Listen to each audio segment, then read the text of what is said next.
నమస్కారం. ఈరోజు మనము బాల త్రిపుర సుందరి యంత్రం, తంత్రం, మంత్రం గురించి తెలుసుకుందాం.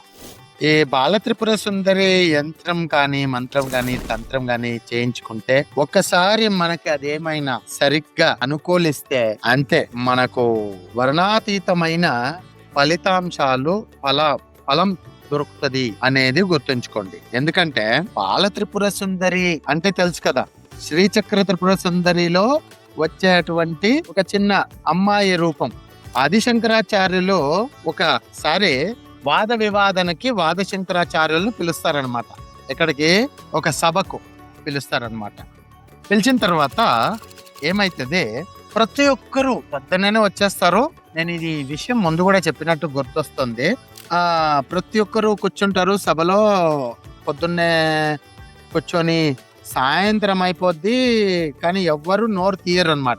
అస్సలు ఎవ్వరు నోరిప్పరు. మళ్ళీ ఏమైంది, ఎందుకు ఎవ్వరు నోరిప్పట్లేదు, నన్ను ఈ యొక్క వాద వివాదనలకు పిలిచి నన్ను అవమానపరచాలని చెప్పి వీళ్ళందరూ వచ్చి నన్ను మాట్లాడట్లేదే, ఎవరు ఎందుకు మాట్లాడట్లేదు అని ఆయన సాయంత్రం అయ్యే కొద్దీ ఆయన ఒక ప్రశ్న అడుగుతారు.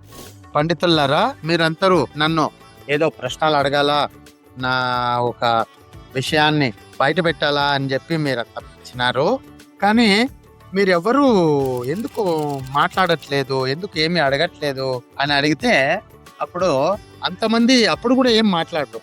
కానీ ఒక్క వ్యక్తి వండుకొని డైరెక్ట్ గా చెప్పేస్తాడు, స్వామి మీ తొడపైన కూర్చున్న అమ్మాయిని మీరు కిందికి దింపేస్తే తర్వాత ఏం మాట్లాడతాము అని చెప్తారు. ఆ అమ్మాయి ఎవరు కాదు, అది ఆయనకి తెలియదు అనమాట. ఎవరికి? స్వామికి, మా గురువు గారికి తెలియదు. ఎవరు? ఆదిశంకరాచార్యులు తెలియదు అలా ఒక అమ్మాయి కూర్చొని ఉంది అనేసి. అప్పుడు ఏదే ఎవరు కూర్చోని లేదే అని చెప్పినప్పుడు అప్పుడు అందరికీ అర్థమైపోద్ది, అమ్మవారు శ్రీచక్ర త్రిపుర సుందరి వచ్చి బాల త్రిపుర సుందరిగా కూర్చొని ఉందన్నమాట.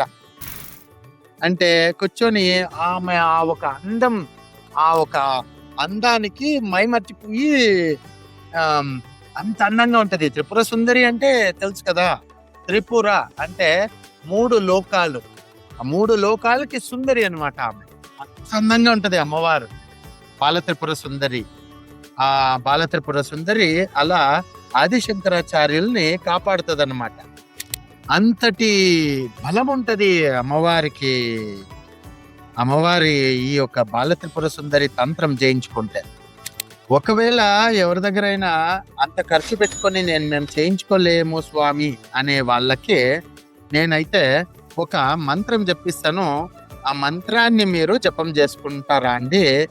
రోజుకి 1080 సార్లు 1080 సార్లు ఈ యొక్క మంత్రాన్ని జపించుకుంటే అమ్మవారు బాల త్రిపుర సుందరి మీకు ఆశీర్వదించి మీకు కావలసిన మీ కార్యసిద్ధులు, మీరు అనుకున్న పనులన్నీ చేసిస్తారు.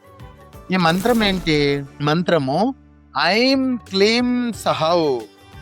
చెప్తాను ఇంకొకసారి, ఐం క్లీం సహౌ.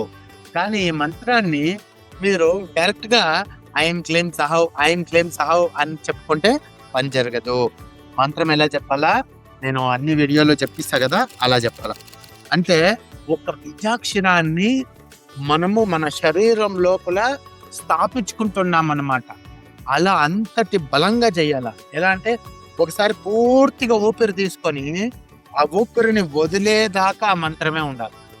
ఒక ఉదాహరణ, ఒక ఐం మాత్రము జపం చేసి చెప్తాను, చూపిస్తాను, మీరు తెలుసుకోండి, నేర్చుకోండి.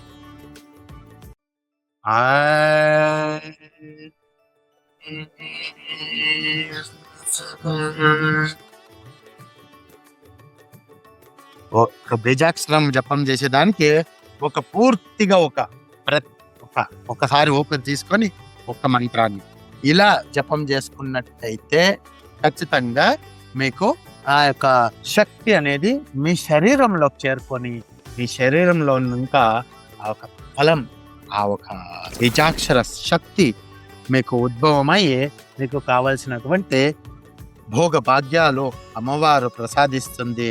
ఇందులో ఎటువంటి డౌట్ లేదు గురువు గారు, మాకు చేయించుకునేంత బలం ఉంది, మీరే చేసియండి అంటే నేను ఆ ఒక బాల త్రిపుర సుందరి తంత్రం చేసి మీకు ఇస్తా. చూడండి మళ్ళా మీరే చెప్తారు ఏం గురువు గారు ఇంత బలం ఉంది దీంట్లో. అబ్బా చాలా సంతోషం, చాలా థ్యాంక్స్ అని చాలా మంది ఇదివరకు చెప్పిండేది ఉంది. మీరు కూడా చేయించుకుంటే మీరు కూడా చెప్తారు. ఆ? మంచిది కాదు. నమస్తే.